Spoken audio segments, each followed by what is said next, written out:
जय श्री कृष्णा, राधे राधे। धर्मानुरागी भाइयों, हर व्यक्ति अपने जीवन में कुछ ना कुछ इच्छाएं रखता है, अपने जीवन में कुछ ना कुछ प्राप्त करना चाहता है। कोई चाहता है कि हमारे पास शक्ति संपन्नता हो, कोई चाहता है कि हमें भगवान की भक्ति मिले, कोई चाहता है हमें मुक्ति मिले, कोई चाहता है हमें शक्ति मिले, कोई चाहता है कि हमारा धर्म बढ़े, कोई अपनी कामना पूरी करना चाहता है, कोई धन चाहता है, कोई मुक्ति चाहता है। तो ये सब चीजें कैसे प्राप्त? तो इसके लिए सबसे सीधा सरल उपाय है उस आशुतोष भोले भंडारी की कृपा प्राप्त कर लो, बस। बड़ी सरल है। और जिसे भी जो कुछ प्राप्त हुआ है धर्म प्रेमी बंधु, उस शिव जी की कृपा से ही हुआ है। चाहे कुबेर को धनाध्यक्ष का पद मिला है तो शिव की कृपा से मिला है। काकभूषण जी अगर राम कथा के इतने बड़े वक्ता हैं जिनसे सुनने स्वयं गरुड़ जी गए हैं, तो शिव जी की ही कृपा है। रावण बाणासुर का तो सबको कथा प्रसिद्ध है कि भगवान शिव ने उन्हें क्या क्या नहीं दिया। अर्जुन अगर महाभारत जीते हैं तो शिव जी की कृपा से। कहने का आशय है कि हमें कुछ भी प्राप्त करना है तो शिव की कृपा से प्राप्त हो सकता है, और उसके लिए ज्यादा सेवा, ज्यादा विधि विधान की आवश्यकता ही नहीं। सिर्फ आवश्यकता है कि एक बार उनके पास पहुंच जाओ, बस।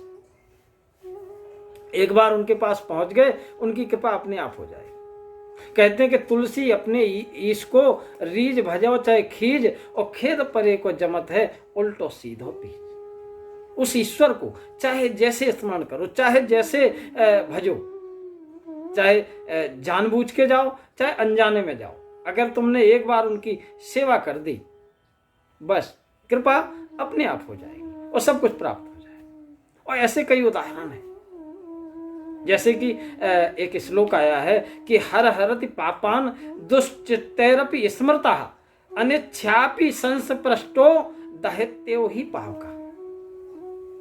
कहने का तात्पर्य है कि जो भोलेनाथ हैं सब पापों का हरण कर लेते हैं।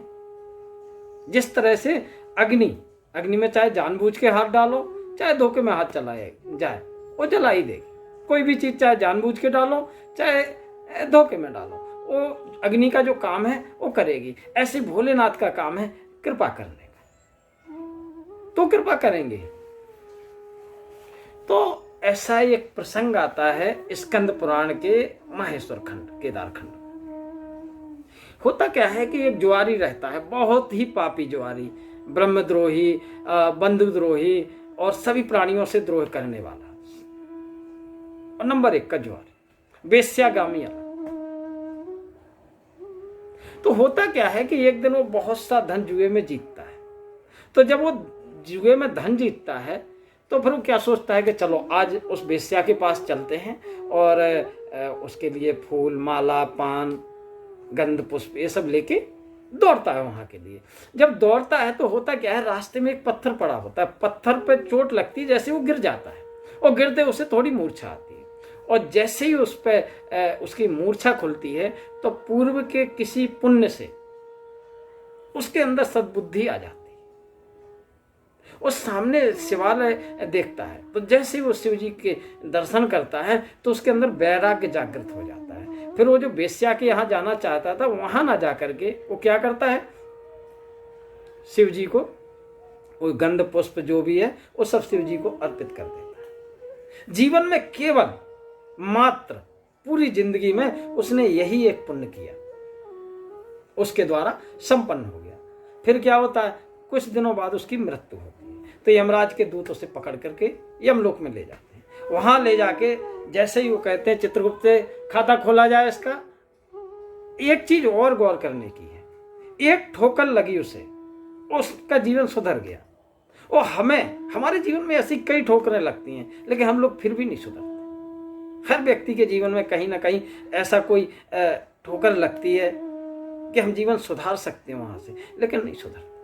एक छोटा सा दृष्टांत है, एक जगह एक बिल्डिंग का काम चल रहा था, तो ऊपर इंजीनियर खड़ा था, नीचे मजदूर काम कर रहा था कोई, मतलब तो उसने आवाज दी, कुछ काम था उसे, तो उसने नहीं सुना। तो इंजीनियर ने एक 10 का नोट फेंका, 10 का नोट फेंका, उसने उठाया जेब में डाल दिया। फिर उसने 20 का फेंका, उसने उठाया जेब में डाल लिया। फिर 50 का फेंका, उसने उठाया जेब में डाल लिया। फिर उसने 100 का फेंका, उसने उठाया जेब में डाल लिया। इंजीनियर ने, ये तो सही है। फिर उसने क्या किया, एक कंकड़ उठा के उसके सिर पे मारा। सिर पे जैसे ही मारा, सिर पे चोट पड़ी, ऊपर को देखा, तब उसकी समझ में आया कि हमें बुलाया जा रहा है, कुछ हमें बता रहे हैं, कुछ काम बता रहे हैं। तो ऐसे हम क्या करते हैं, इस संसार में आते हैं तो छोटी छोटी उपलब्धियों को बटोरने में लग जाते हैं, उस ऊपर वाले को भूल जाते हैं कि हमारे ऊपर खड़ा हुआ है कोई जो हमारा मार्गदर्शन करने वाला है। लेकिन जब जैसे ही चोट लगती है फिर ऊपर देखते हैं, लेकिन फिर भी नहीं सुधरते हैं। और ये जुआरी एक ही ठोकर में सुधर गया। तो जिस समय वो सुधर के मृत्यु के बाद यमराज के दरबार में पहुंचा, चित्रगुप्त ने जिस समय उसकी खाता निकाला तो खाता देखा तो चित्रगुप्त को तो चक्कर आ गए।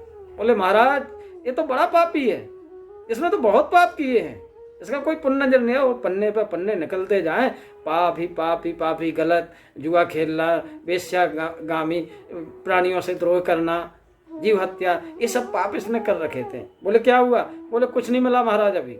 देखो आगे देखा तो लास्ट के कुछ पेजों में, एक पेज के अंदर 2 लाइनें लिखी रही। किसने अनिच्छा से ही सही, कैसे भी है, इसके अंदर वैराग्य आया और इसने गंध पुष्प के द्वारा शिवार्चन किया, शिव जी को अर्पित किया। यही सिर्फ पुण्य है, और कोई पुण्य इसका जीवन में नहीं है। तो जब तक वो देख रहा था, उसने कहा महाराज देखो जरा गौर से देखो, मेरा कोई पुण्य है? बोले हाँ हाँ तेरा एक पुण्य है। बोले क्या है? बोले तुमने शिव जी को गंध पुष्प अर्पित किए थे, सामग्री समर्पित की थी, उस सत्कर्म के फल से तुम्हें 3 घड़े के लिए इंद्र का पद दिया जाता है। चित्रगुप्त की बात सुनकर उसने थोड़ा प्रसन्न हुआ। बोला महाराज तो ठीक है, मैं एक काम चाहता हूँ, एक निवेदन है कि सबसे पहले मुझे पुण्य का फल दिया जाए, क्योंकि उसके बाद तो पाप का फल मिलेगा तो कई कल्प निकल जाएंगे। तो सबसे पहले मैं पुण्य भोगना चाहता हूँ। तो उदार बुद्धि यमराज ने कहा ठीक है। ऐसा कहने पर बृहस्पति जी को बुलाया गया। बृहस्पति जी ने सभी देवताओं के साथ तत्काल वहां पहुंचे, ऐरावत पर उसको बिठाया, ऐरावत बैठाल के और ले गए वहां। समझाया इंद्र को, पुरंदर तुम मेरी आज्ञा से जुआरी को 3 घड़ी के लिए अपने सिंहासन पर बैठो। और गुरु की बात मान करके इंद्र उदासीन भाव से छोड़ करके कहीं चले गए। तदनंतर वो जुआरी जैसे सिंहासन पर बैठा, उसने दान करना आरंभ कर दिया। ऐरावत हाथी अगस्त जी को दे दिया, उच्चश्रवा विश्वामित्र को दे दिया, कामधेन वशिष्ठ जी को दे दी, चिंतामणि गालो जी को दे दी, कल्प वृक्ष उठाकर कौंडिन्य मुनि को दे दिया। इसलिए जब तक वो बैठा रहा 3 घड़ी तक दान पे दान करता रहा। और उसने भगवान की प्रसन्नता के लिए जैसे अनेक प्रकार से सभी ऋषि मुनियों को प्रसन्न करते हुए सहस्रदान कर दिए। और 3 घड़ी समाप्त हुई, फिर से स्वर्ग से चला गया, यमराज जी ले गए। अब इंद्र अमरावती से आए, वापस आए जैसे ही, उन्होंने कहा महाराज ऐरावत दिखाई नहीं दे रहा, उच्चश्रवा दिखाई नहीं दे रहा, कामधेन दिखाई नहीं दे रहे, क्या हुआ? बोले प्रभु बृहस्पति जी बोले कि वो जुआरी को 3 घड़ी के लिए इंद्र बनाया गया था, तो उसने क्या किया है कि 3 घड़ी में उसने सब कुछ दान कर दिया। इस चीज से हम एक चीज और शिक्षा ले सकते हैं धर्म प्रेम कि हमें मौका मिलता है, लेकिन हम उस मौके का लाभ नहीं उठा पाते। हमें शक्ति मिलती है, हमें सब कुछ मिलता है, हमारे जीवन में ऐसे मौके आते हैं जिससे हम अपने जीवन में उन्नति कर सकते हैं, जीवन में आगे बढ़ सकते हैं, लेकिन हम उसका उपयोग ना करके दुरुपयोग करते हैं। इसलिए हम जीवन भर पछताते रहते हैं कि ऐसा समय निकाल दिया हमने, सबसे बड़ी गलती जीवन की है। कई लोग ऐसे पछताते हुए आपको नजर आ जाएंगे। तो हमें कोई मौका हाथ में लगता है तो उसका उपयोग करो, दुरुपयोग नहीं। और जुआरी ने वही किया, समय का सदुपयोग किया। और हम सबसे ज्यादा क्या है कि समय का ही उपयोग नहीं कर पाते। और समय का प्रबंधन करना जिसे आ गया, वो जीवन हर क्षेत्र में सफल होगा, वो जीवन के हर क्षेत्र में सफल होगा, चाहे वो किसी भी क्षेत्र में हो। तो उन्होंने कहा भाई वो जुआरी बना था, 3 घंटे के लिए उसे पावर मिला था, उस पावर को उसने सही उपयोग किया है। और हमारे जीवन में हमें पावर मिलता है, शक्ति मिलती है, हमारे जीवन में पैसा आता है। हर मनुष्य के जीवन में एक बात गारंटी से, ऐसे कुछ वर्ष अवस्था आते हैं, ऐसा कुछ समय अवस्था आता है कि उसके जीवन की दिशा और दशा दोनों बदल सकती है, लेकिन वो क्या है, उसका उपयोग नहीं कर पाते। पढ़ाई के समय पढ़ाई नहीं कर पाते, विद्या अध्ययन के समय विद्याधन नहीं कर पाते, तो विद्यार्थी फेल हो जाते। पूरी जिंदगी वो इसी पछतावे में रहते हैं कि अगर हमने उस समय सही पढ़ लिया होता तो आज हम बहुत आगे होते।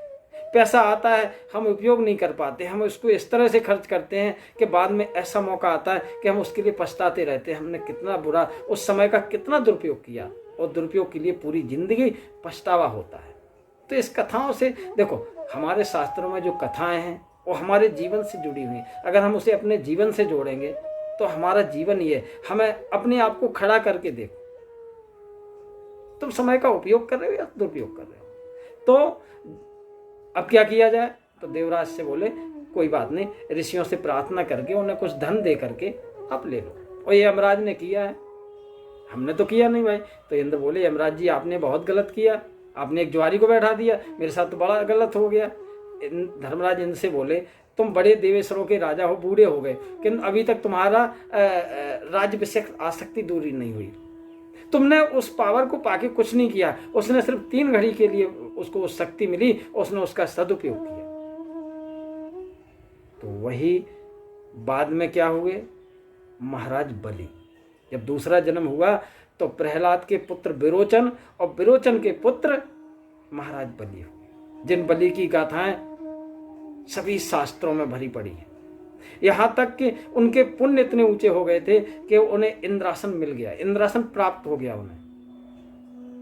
और इंद्र बन के वही वर्षा करते थे, इंद्र बन के वायु वही बनते थे, वो सब कुछ वही व्यवस्थाएं सभी देख रहे थे। एक समय ऐसा आया कि कार्यकारी इंद्र बने थे, उनने शुक्राचार्य जी से सलाह ली कैसे बनने। तो उस समय एक ऐसा आ गया कि भगवान श्री विष्णु को भी वामन अवतार लेके उनके सामने याचना के लिए जाना पड़ा। तो देखो, एक ज्वारी ने अपने समय का, अपनी वस्तु का सदुपयोग करके कितना ऊंचा स्थान पाया। आज भी कहते हैं ना, एन बद्धो बलि राजोदान विंद्रो महाबला, रक्षा सूत्र बांधते हैं, तेन त्वाम बदनामी रक्षे माचल माचल। अचल प्रतिष्ठा हो गई उनकी, अचल। तो अचल प्रतिष्ठा चाहिए तो शिव जी के शरण में जाइए। कहते हैं गौर शरीर में गौर विराजत, मोर जटा सिर सोहत जाके, नागन को उपवीत लसें अयोध्या कहें शशि भाल में बाके, दान करें पल में फल चार और टारत अंक लिखे वेदना के, शंकर नाम निशंक सदा ही भरोसे रहो निस वासरता के। तो शिव जी हैं, आशुतोष हैं, भोले हैं, कैसे भी तुलसी अपने ईश को रीज भजो, चाहे खीज खेत परे को जमत है, उल्टो सीधो बीज। तो एक ज्वारी को भी इतने ऊंचे स्थान पर पहुंचा दिया शिव जी की कृपा ने। तो हम भी उनकी कृपा प्राप्त कर सकते हैं, लेकिन कृपा प्राप्त करके एक चीज का ध्यान करना है, सदुपयोग करना, दुरुपयोग नहीं। सदुपयोग करोगे तो बहुत श्रेष्ठ बनोगे, उच्च शिखरस्थ हो जाओगे। कोई भी चीज आपको प्राप्त हो उसका उपयोग करना सीखो, बस इस कथा का यही सारांश है। जय श्री कृष्णा, राधे राधे।